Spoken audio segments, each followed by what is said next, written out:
The cue for all of the public programs in the panel and our thinking about artists and change culture and psychedelia was, of course, the exhibition that is upstairs, and I hope you've all had the chance to see it. And I'm really delighted that we're able to celebrate not only the curation of the exhibition, but also, and specifically tonight, to launch, and it's a funny word to use really about a book, but to celebrate the making of and the, I think, of this exceptional book that goes with the show. It's not exactly a catalogue, it contains a rich number of essays by people who I can see around here this evening, and many good contributors to this book are here. But it's real brainchild of, with the exhibition, of the two people who are going to speak later. But I am delighted that we have a guest of honour to launch us tonight. And before I get to welcoming our special guest, I just want to, for those of you joining new, to again acknowledge that we are on Gadigal land and pay my respects to the Gadigal people of the Eora Nation, their elders past, present and emerging. I am delighted to welcome to launch the book and kick off a discussion of the show and the book, Suzanne Cotter, who is, as you know, the newly appointed director of the MCA, or MCA Australia, as I think it might now be more better titled. It was in January 2022 that the MCA welcomed Suzanne as the museum's new director. She is an Australian with 30 years of experience of curation, a leading curator and scholar, particularly of international contemporary art, most recently director of the Musée d'Art Moderne Grand-Duc Jean. She's had a distinguished career holding positions as director of the Museum of Contemporary Art of the Serralves Foundation in Porto, curator at the Guggenheim Foundation in New York, as well as a very influential role as director and senior curator of the much beloved museum, the Museum of Modern Art in Oxford in the UK. She's participated in many international contemporary art panels and juries, and her work has been awarded many awards of recognition, including a Chevalier de l'Ordine des Lettres from the French government, and in fact this one, I think you're the first person I can announce who also is the possessor of the L'Ordre de la Couronne la Chêne of the Grand Duchy of Luxembourg. So I think you may be the only person in the room with one of those, which is wonderful, as well as a Cavaliere Osi Ordine Della Stella D'Italia from Italy. So this is serious flex. Serious flex. But we are most delighted that Suzanne has made her way back to Australia, because it's a very exciting future that her directorship promises for the MCA, and certainly for those of us here at the university, we're really looking forward to many collaborations to come, and we really welcome her. And I want to thank you, Suzanne, and welcome you up to the podium to say a few words about it. Thank you.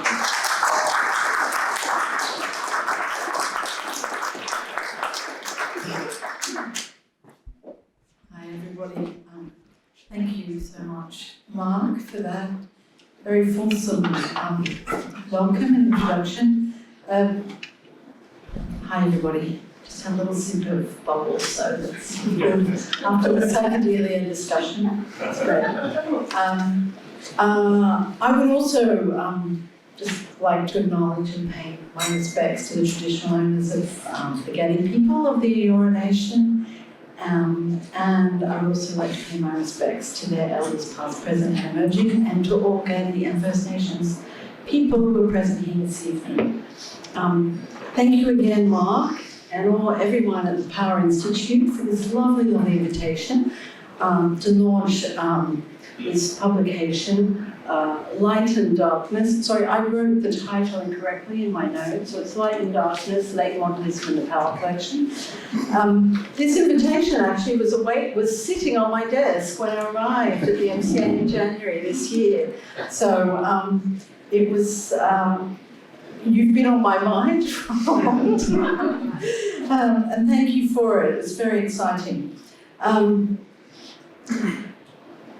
When I arrived in Sydney and took up my post at the MCA earlier this year, one of the first books I read as a sort of background or reference, and which I didn't have access to before I came, was Bernice Murphy's Vision and Context, which was published in 1991 on the opening of the Museum of Contemporary Art in the former Maritime Services offices on Circular Quay. That publication offered me certainly a really richly researched view, an overview, and gave me a very good overview of the history of the bequest and its controversial and politicized journey of J.W. Power from his vision, and its journey to a collectively owned reality. The book that's being launched this evening acknowledges that history and, most importantly, allows us to look closely at the art, which has always been at the centre of this compelling story in Australian cultural history. I think, as you all know, the Power bequest came from a vision to bring to the people of Australia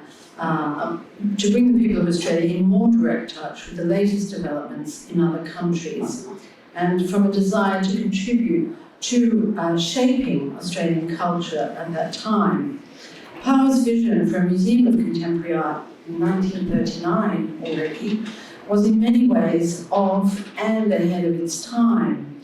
As we know, I think most of us in this room already in the 20s and 30s, museums in the Western world at least were establishing a canon for modern art. They weren't talking about contemporary art, they were talking about modern art. So we have MoMA in New York, established in 1929, the Museum Stucki in Łódź, which was actually established by two artists, Katarzyna Kobro and Artur Strumiński, in 1931. The Museum of Non-Objective Painting, founded by Solomon Guggenheim in 1939, under the direction of Hilaire R. Rivet. Or Peggy Guggenheim's The Art of this Century in 1942. The Musée National d'Art Moderne of Paris, established in 1949, so quite some time later. So this vision of Powers, which I think was both of and in a way ahead of its time, coexisted with, as we all know, cultural lags here in Australia that were informed by the country's immense distance from centres of avant-garde thought and production, and by its settler colonial history that eliminated the possibility of recognition of the Indigenous culture of the country's First Nations peoples. The Power collection, also, as we know, I think, and I hope you've all had a chance to see the absolutely beautiful exhibition upstairs. This collection includes to my mind, one of the most prestigious collections of Western art from the 1960s and early 70s here in this country. And this period, as we've been hearing about earlier this evening, was a period that we recognise as one that laid the foundations for what we so easily talk about today as contemporary art, in terms of expanding the frameworks through which art could be experienced, discussed, and considered. The so-called long decade, which Anne writes about, quotes James Mayer in her essay in the book, this long decade coming out of the post-war period and hurtling into the future was a period of questioning and radical societal, technological, and geopolitical shifts. These shifts included the independence movements of an urgently decolonising world, feminism, the development of futurist technologies, and the stirrings of neoliberalism as the Western world moved from an industrial to a post-industrial and indeed post-capitalist society. Artists living through these times sought to articulate visual, formal, and conceptual languages that would speak to and pose questions to an ideologically cacophonous and often contradictory present. The book, which is the subject of this moment in this evening's programme, accompanies a superbly curated presentation of works from the Power collection. It is a timely and fitting reference to the historical framework for the collection, the book that is, as it was built up from the 1960s, and serves as a beautifully illustrated and edited catalogue of some 70 stellar works selected from over 1,500 pieces. I would like to congratulate the book's editors, and Stephen and Katrina Liberiou, and the book's editorial team for their conceptualization and management, and for bringing together so many prestigious contributors to write on the works that are featured in it. I also would like to congratulate Matt Nix for his confident and really contemporary design. It is a book that invites the reader and the looker, I would say. Well done. Among the collection's highlights that we find reproduced and discussed, and which are in fact too numerous to name here, are works by artists associated with the Zero Group, which, while arising in Germany, included artists such as Piero Manzoni and Yves Klein, and reflected trans-European conversations among artists in the 1960s.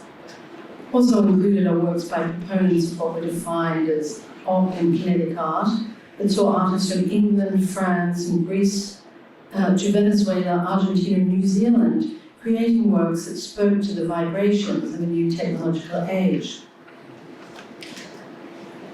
Anne's very thoughtful essay leads us through the collecting of the first generation of power curators, Gordon Thompson, Bernard Smith in the 1960s, and in the early 70s, Elwyn Lynn, who together bought the work of artists, including Richard Riley, Jean Tinguely, Takis, Jesus Raphael Soto, Julio Lepage, Roy Lichtenstein, Jasper Johns, and Robert Rauschenberg.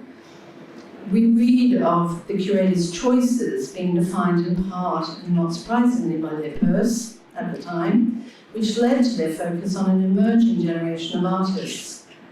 Their choices were sound, as we can see, of artists who are today considered masters of the late 20th century. Today, these works are priceless museum pieces. Judging by their condition, I was so astounded and admiring of the condition of the works when I visited the exhibition a few weeks ago, 3 or 4 weeks ago. The first presentation here in Australia in 1968 in Harry Seidler's Architecture for Australia Square in central Sydney must have been absolutely stunning.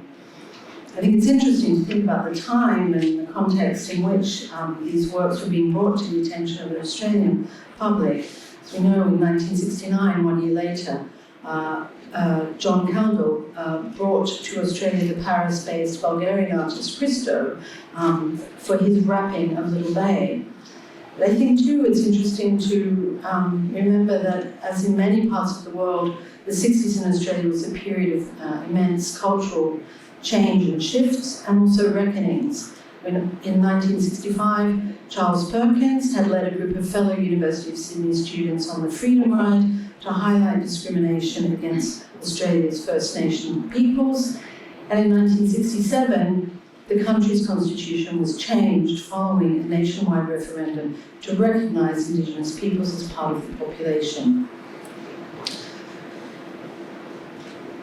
The historical span of light and power, of light and darkness, light and darkness, takes us to and through the 1980s. This is where the initial impulse behind the history of the power collection cleaved into what would become the Museum of Contemporary Art a decade later, and I guess explains why I'm here this evening. If the shift from collecting art at this time from outside of Australia to collecting art made in Australasia was decisive then, influenced in part by pragmatism and the inability to ensure a sustained purchasing budget at a sufficient level for art created outside of Australia, this was decisive. So too was the invitation to Banjalung Man and curator John Mundine, who brought together some 100 works for a project commissioned from Yolngu artists from Ramingining in Arnhem Land. Under Bernice Murphy's and Leon Paroissian's stewardship, an emphasis was also given to collecting works by women artists whose representation in the Power collection up until that time was minor, if not largely invisible. stemming from the early years of the collection's formation. From the perspective of today, when contemporary art is acknowledged as the principal attractor for audiences for just about every museum and gallery in the country, and indeed if not in the world, and precisely for its ability to connect, contemporary art's ability to connect people through the lens of the present, with history, with place, and with their sense of self. It seems hard to imagine that less than 60 years ago, the purpose, the place, and the creation of a collection of contemporary art was so deeply contested and controversial. This is the beauty and the joyful appreciation that we can have in the collection, research, and documenting of the art of our time, that light and darkness brings so brilliant, that light and darkness so brilliantly showcases. Through a collection such as the Power Collection and the research that has brought this book to life, we can appreciate our perhaps blinkered or selective views of the world and our limitations. We can also recognise the endless hope, connection, and search for the possible that artists share with us in and with time. We have only to look at the exhibition concurrently on display here in the Chau Chak Wing on the work of D. Harding and his mother Kate Harding, in which the works on display draw upon the decolonising impulse of reappropriation from Western modernism and postmodernism, represented in the Power Collection. For our artists and our scholars, and for the public in general, we are truly fortunate to have a collection such as this here in Australia, and even more so to see it as a living history that continues to be activated.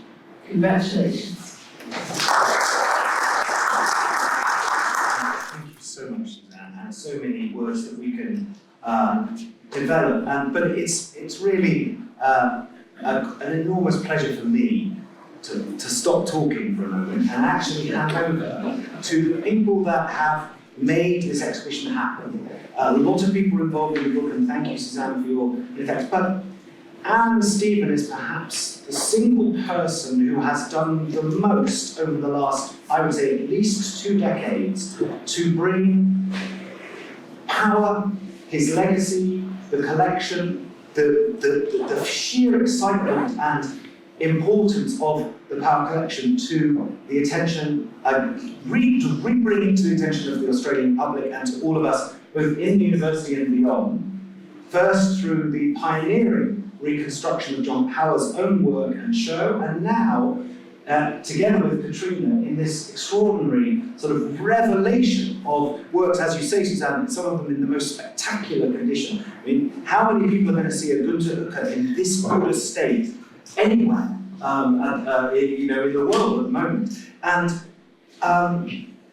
in order to actually finally shut up, what I want to do is just ask you both, as the curators of this show, to say a few words about, first of all, what motivated it, and then secondly, how you see its effects now you've had a bit of time to let it go, and even what you might have liked to see actually up there that is currently in the book but wasn't able to be fit in. So maybe we could just start at the beginning with both your reflections on what motivated, and then we'll move to that. I might leave the second part of your question about what is left out to Katrina, but it's actually 13 years, Mark, it's not 2 decades. And that old. Well, okay. And as we know, the great thing about curating, it's a collaborative process. And so the work I did on J.W. Power was done with Andrew Donaldson, who is also one of the very fine contributors of Light and Darkness. And the reason I came to work at the university, to work on the art collection, was because of the Power Collection. I mean, it was the magnet. It wasn't the portraits in the Great Hall. Surely not. Lured me here. As a modernist, clearly it was the Power that was, really intriguing.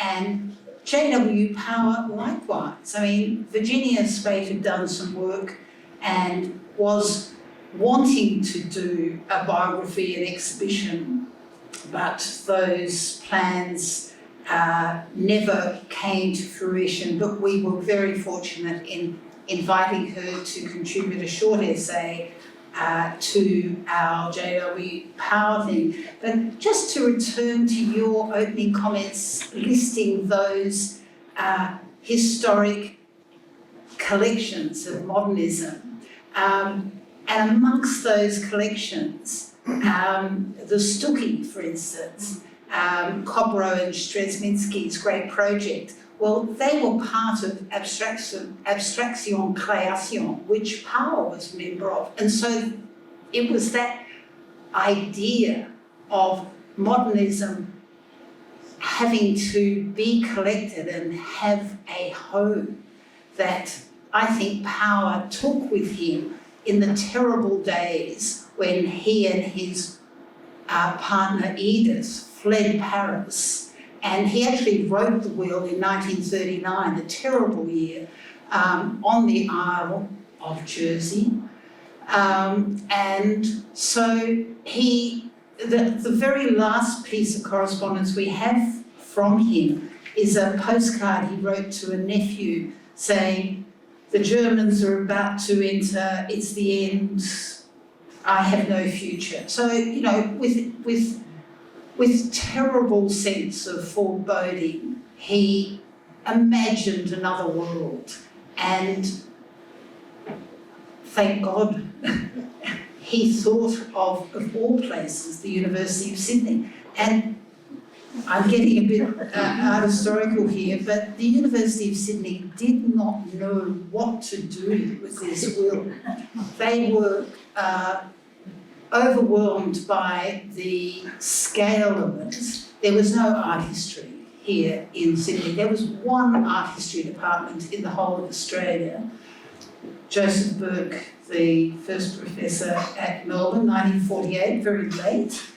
And, you know, it was a furious debate through the 60s, and artists led that debate as to whether how to spend this extraordinary, generous bequest, and the idea of how do you realise bringing the latest ideas about contemporary art to Australia. I mean, it's still a question that curators grapple with. So, in a sense, where the inheritors of that question, and I guess what Katrina and I did was to think about some of the most interesting writers who could join us in writing quite short essays on a number of the works that we had selected. And you're right, Suzanne, there's so many. Out of the 1,500, we could have done, you know, half a dozen different exhibitions as an opening gambit. But, you know, we chose something that was very broad-based. And it was, in a sense, we were fortunate because we closed down a tiny little gallery I used to call the shoebox, in order to get ready for the Chau Chak Wing. And so we had a pretty generous amount of time, which it's rare in curatorial jobs to have, to think about how to begin the story. And so Light and Darkness was a framing device. But Mark, I don't think I've answered your question at all. But it was far more interesting when you said that my question was totally done. Yours is great. To throw to Katrina about all the things that we left out of the exhibition that are still in the book. So that was the challenge actually, because the building was, when we were developing the exhibition, the building hadn't been built yet. So we wasn't until quite late did we know what space the exhibition was going to be presented in. And the process, we had to sort of start eliminating things, and that's never fun. You love adding, you don't really want to subtract. So there were quite a few works that are in the book that didn't make it into the exhibition that we hope will have an outing at some point in the future. One work is quite close to my heart as the subject of my thesis, is a work by Lily Greenham, who's not very well known.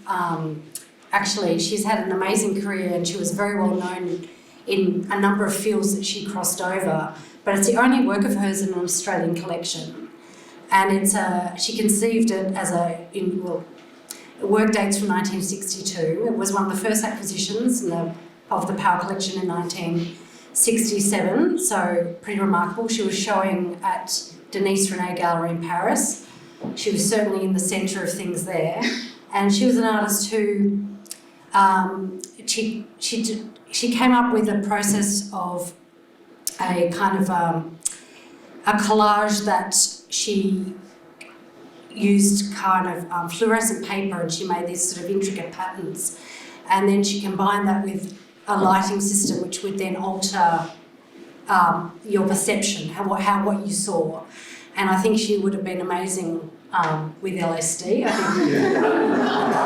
think but because she conceived it as a whole room environment, we didn't have the space. You meant to see it down a very long corridor, and I think we will bring that out in the next couple of years. I think that was one sad loss, but you can't show everything. The other thing, we dropped Joseph Boyce's suit during the installation of the exhibition. You don't mean literally dropped, right? Not literally dropped. No, I mean you decided against it. That was a very, very late decision for various reasons, but I think Boyce is a huge subject, and he's an exhibition in his own right, so that may happen. Yeah, and we actually have quite a distinguished group of Boyce's works. We have some 20 odd works. The suit is the centrepiece, but unlike the Tate, it's not eaten by silverfish. So there, you know. And another work that appears in the book that I think you wrote on, the Abercanowitz. Oh, yeah. That's amazing. Which is a wonderful work, Yeah. and she's a very interesting artist who came to Australia, and Katrina has ideas about doing a series of kind of conversations between a contemporary artist and a historic work, and in terms of Lily Greenham's work, we're developing that as a possible project for the Penelope Gallery, and likewise Abercanowitz. So we see them happening in the next year or so. So the left outs they will be seen, we hope soon. And I don't know if you want to say anything about the fact of our new context here at Chau Chak Wing and what that's enabling. You've sort of used it as a shorthand, but do you want to say something about the kind of things you're able to do now and the kinds of ambitions that it's stoked for you because of our new museum environment here? Well, one of the most amazing things is to have SCA, Sydney College of the Arts, on campus. And, I mean, we love the relationship with art history and art history students, and having the study rooms downstairs so that students can experience the works firsthand. And that's not just art history students, it's students all across the sphere. But for Katrina and myself, our immediate constituents are art history students and SCA students. And it's just fantastic to be able to take the students through a contemporary exhibition like Dee Harding and Kate Harding, and spend, a session talking with them in a way that we never had that relationship to SCA in the past. And, that is the great joy. I mean, we do work with object-based learning, and I would love to do more kind of floor talks. I mean, curators thrive on floor talks, but I think the building has allowed not only to showcase our very extensive collections, but allows a larger public program, school children, object-based learning, as Anne said, and general visitors to say, look at light and darkness, and then walk around the corridor and see the work of J.W. Power. I mean, you couldn't fit anything like that in the shoebox. It was, half the size of this room. So the potential for future research and also collaborations across the university, working with the MCA, I mean, they're all really wonderful things that we get to do. Well, and thank you. And I know that we would all like maybe to prepare for yet another drink, but before I do so, I just want to mention that you were both together with Mark Williams and the team at Power Publications. You were very concerned to ensure that the book was also of substance. I wonder if you'd like to say anything about, for many it seems like, this is sort of a minor thing, but what's the role of a book like this in the sort of ecology of the exhibition? How do you see it helping or being able to? We spent a good deal of time and effort on the book. Why did we do that? the book has, apart from the intro essay, it has a structure of a particular focus on a particular work, which I think is a wonderful opportunity for an art historian, but also for a reader to look closely. But also, you'll notice that all the labels in the exhibition are in fact quotations from artists, and we adopt that structure also in the book so that the column on the far left is always a quote that we tried and we encouraged our contributors to identify something that spoke to the particular work by the artist. And I think that's, it's just so revealing on so many levels to be able to read the words of the artist as alongside the contemporary commentary. Yeah. And there are remarkable stories. You were talking about the Green and Günter Ucker and Julio Lepage, and if to even start, or Alan Somfis, to these long-lived artists with extraordinarily complex biographies, that in a way, one of the things the book has sort of, I think, encourages people to sort of plunge into the, we see a moment of their time in the artwork, but the extraordinary careers and histories that lie beneath are given a really wonderful. There's a hint of where you could go find them in the book, right, and where you were able to chase them down. And there's no hierarchy as well. So every work received a picture and a text, regardless if it's a work on paper or a sculpture or a painting. So I think.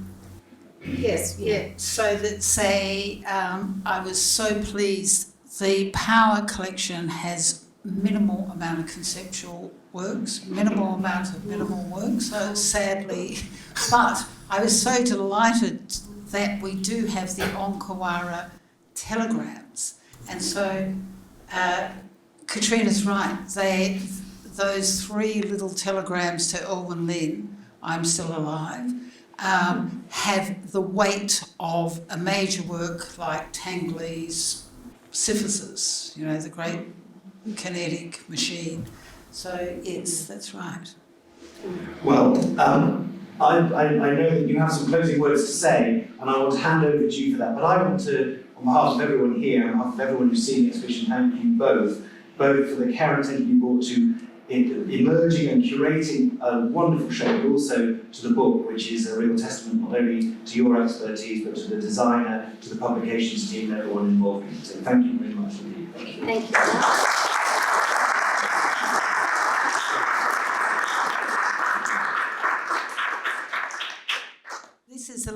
formal, but I'd just like to say how grateful we are for the support of two major benefactors, the Gordon Darling Foundation and the Chancellor's Committee here at the University, who gave substantially for this publication, and of course to all the contributors and to the artists and their families and dealers who've provided so much, so generously to allow us to be able to produce the book. Of course, with an exhibition, it would not have been possible without every aspect of the Chau Chak Wing Museum staff. We also thank our colleagues at Museum Contemporary Art, the Art Gallery of New South Wales and the National Art School. Finally, there would be no book without the commitment of our designer, Matt Nix, who also designed the graphics in the exhibition, including that timeline, our editor, Belinda Nemick, and of course our publishers, Power Publications, who embraced our very lengthy project. And we warmly thank Mark and Marnie Williams, publication manager, and finally, our families, friends and colleagues for putting up with us during all of this. And we dedicate this book to the memory of all those artists, art historians and writers who made this history. Thank you.